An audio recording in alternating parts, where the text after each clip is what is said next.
ദൈവസ്നേഹം വർണ്ണിച്ചിടാൻ വാക്കുകൾ പോരാ, നന്ദി ചൊല്ലിത്തീർക്കുവാനീ ജീവിതം പോരാ. കഷ്ടപ്പാടിൻ കാലങ്ങളിൽ രക്ഷിക്കുന്ന സ്നേഹമോർത്ത എത്ര സ്തുതിച്ചാലും മതിവരുമോ? ദൈവസ്നേഹം വർണ്ണിച്ചിടാൻ വാക്കുകൾ പോരാ. സ്വന്തമായൊന്നുമില്ല, സർവതും നിന്ദാനം, സ്വസ്ഥമായുറങ്ങിടാൻ സമ്പത്തിൽ മയങ്ങാതെ, മണ്ണിൽ സൗഭാഗ്യം നേടാനായാലും ആത്മനഷ്ടമായാൽ അനുഭവം എവിടെ? ദൈവസ്നേഹം വർണ്ണിച്ചിടാൻ വാക്കുകൾ പോരാ, നന്ദി ചൊല്ലിത്തീർക്കുവാനീ ജീവിതം പോരാ. കഷ്ടപ്പാടിൻ കാലങ്ങളിൽ രക്ഷിക്കുന്ന സ്നേഹമോർത്ത എത്ര സ്തുതിച്ചാലും മതിവരുമോ? ദൈവസ്നേഹം വർണ്ണിച്ചിടാൻ വാക്കുകൾ പോരാ, നന്ദി ചൊല്ലിത്തീർക്കുവാനീ ജീവിതം പോരാ. വീണ്ടും വരുന്ന യേശു ക്രിസ്തുവിൻ നാമത്തിലുള്ള സ്നേഹവന്ദനങ്ങൾ എല്ലാ പ്രിയപ്പെട്ടവരെ സമയത്ത് അറിയിക്കുന്നു.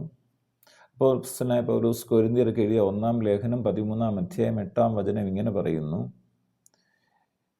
സ്നേഹം ഒരു നാളും ഉതിർന്ന് പോകുകയില്ല.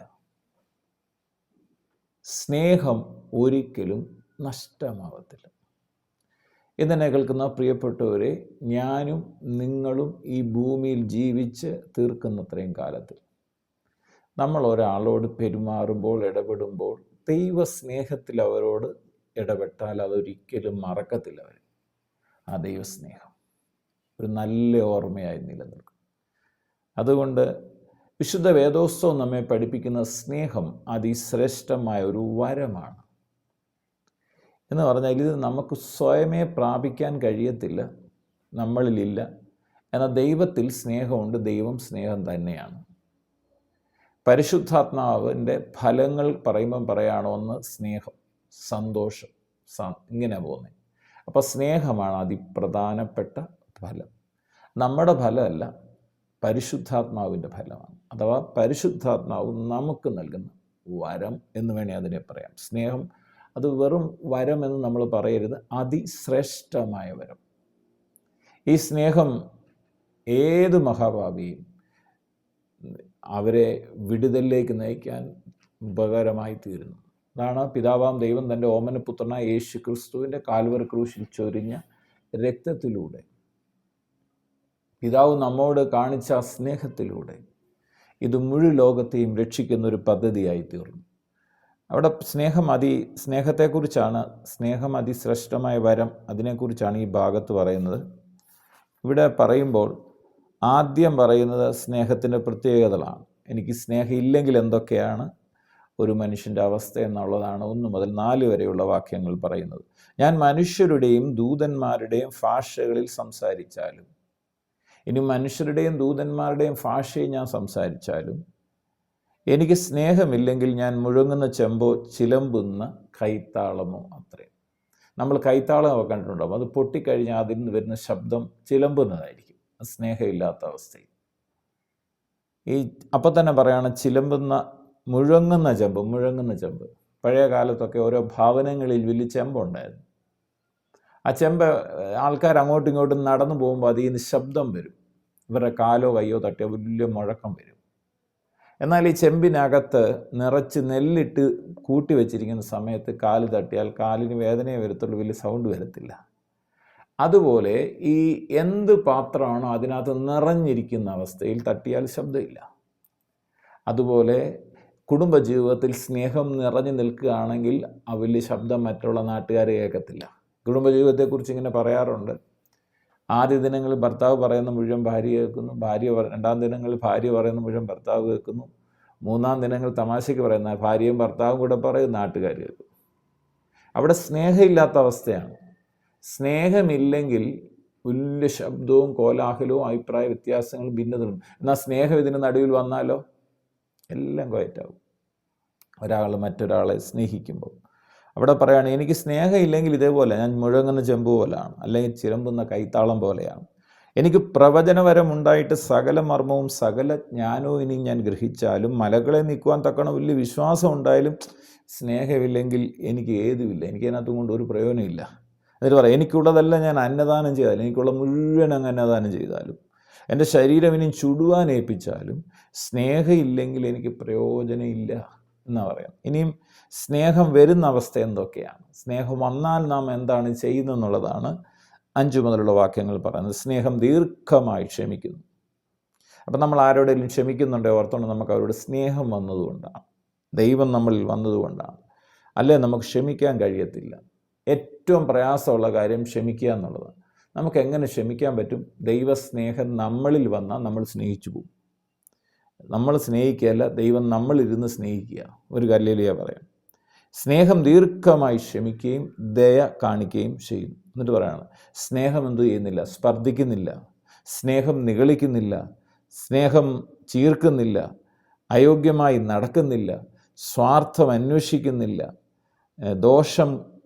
ദേഷ്യപ്പെടുന്നില്ല, ദോഷം കണക്കിടുന്നില്ല, എന്നിട്ട് അനീതിയിൽ സന്തോഷിക്കാതെ സത്യത്തിൽ സന്തോഷിക്കുന്നു, എല്ലാം പൊറുക്കുന്നു, എല്ലാം വിശ്വസിക്കുന്നു, എല്ലാം പ്രത്യാശിക്കുന്നു, എല്ലാം സഹിക്കുന്നു. എന്നിട്ട് പറയാണ്, സ്നേഹം ഒരു നാളും ഉതിർന്നു പോകത്തില്ല, നഷ്ടപ്പെട്ടു പോകത്തില്ല, തകർന്നു പോകത്തില്ല. സ്നേഹം മാത്രം ഉതിർന്നു പോകത്തില്ല.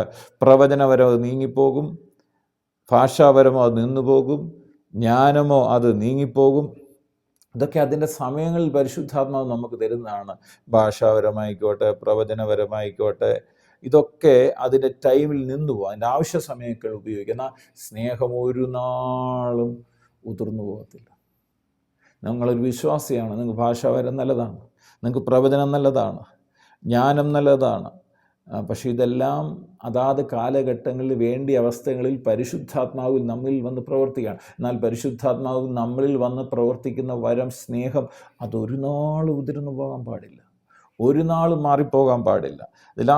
അവസാനത്തെ വാക്യം ഇങ്ങനെ പറയുന്നത്, ആകയാൽ വിശ്വാസം, പ്രത്യാശ, സ്നേഹം, ഇത് 3 ബൈബിളിലെ ഏറ്റവും പ്രധാനപ്പെട്ട വിഷയങ്ങൾ. വിശ്വാസവും പ്രത്യാശയും സ്നേഹവും. വിശ്വാസം യേശു ക്രിസ്തുവിലുള്ള വിശ്വാസം, പ്രത്യാശ യേശു വീണ്ടും വരുമെന്നുള്ളതും നമുക്ക് നിത്യത ഉണ്ടെന്നൊക്കെയുള്ള പ്രത്യാശ, അത് പിന്നെ സ്നേഹം. ഇവ 3 നിലനിൽക്കുന്നതാണ്. ഇതൊന്നും നഷ്ടപ്പെടത്തില്ല കേട്ടോ. എന്നിട്ട് പറയാം, ഇതിൽ വലുതോ, ഇതിൻ്റെ കണക്ക് കൂട്ടി നോക്കിയാൽ ഇതിൽ ഏറ്റവും വലുതേതാണ്? അത് സ്നേഹം തന്നെ. ഇന്ന് പകൽ ഞാൻ നിങ്ങളുടെ പറയും, ദൈവമാണ് സ്നേഹം. ആ ദൈവസ്നേഹം നമ്മളിലൂടെ മറ്റുള്ളവരിലേക്ക് പകരാൻ, വലിയ ചെമ്പിൽ വലിയ സൗണ്ട് കേട്ടതുപോലെ ആകാതെ നമ്മുടെ അകത്ത് പരിശുദ്ധാത്മാവിനെ നമുക്ക് നിറഞ്ഞു കഴിയുമ്പം ആ ശബ്ദം കുറഞ്ഞു വരും, പകരം യേശു നമ്മളിൽ നിന്ന് ഉയർന്നു വരും. അതിന് ദൈവത്തിൻ്റെ പരിശുദ്ധാത്മാവ് നമ്മളെ സഹായിക്കട്ടെ.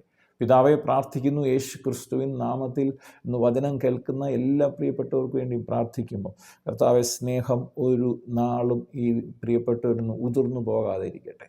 പരിശുദ്ധാത്മാവ് ഞങ്ങളിൽ കൂടെ ഇരുന്ന് ഞങ്ങളിൽ നിന്ന് സ്നേഹം മറ്റുള്ളവരേക്ക് പകരുന്നവരായി ഞങ്ങൾ മാറട്ടെ.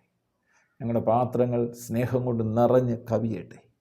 കർത്താവേ, എന്നെ കേൾക്കുന്ന രോഗികൾ യേശു ക്രിസ്തുവിൻ അടിപ്പിണരുകളാൽ സൗഖ്യം പ്രാപിക്കട്ടെ. ഹൃദയഭാരങ്ങൾ മാറിപ്പോകട്ടെ, ആകുല ചിന്തകൾ മാറട്ടെ, ഭയങ്ങൾ മാറട്ടെ. കർത്താവായ യേശു ക്രിസ്തുവിൻ്റെ മഹത്വം ഓരോ വ്യക്തി ജീവിതങ്ങളും വ്യാപരിക്കട്ടെ. പ്രാർത്ഥിച്ചനുഗ്രഹിക്കും. സകല മഹത്വം അർക്കപ്പെട്ട കുഞ്ഞാട് യേശു ക്രിസ്തുവിൻ പൊന്നുനാമത്തിൽ പിതാവേ, ആമേൻ. ദൈവസ്നേഹം വർണ്ണിച്ചിടാൻ വാക്കുകൾ പോരാ, നന്ദി ചൊല്ലിത്തീർക്കുവാനീ ജീവിതം പോരാ. കഷ്ടപ്പാടിൻ കാലങ്ങളിൽ രക്ഷിക്കുന്ന സ്നേഹമോർത്താൻ എത്ര സ്തുതിച്ചാലും മതി വരുമോ? ദൈവസ്നേഹം വർണ്ണിച്ചിടാൻ വാക്കുകൾ പോരാ.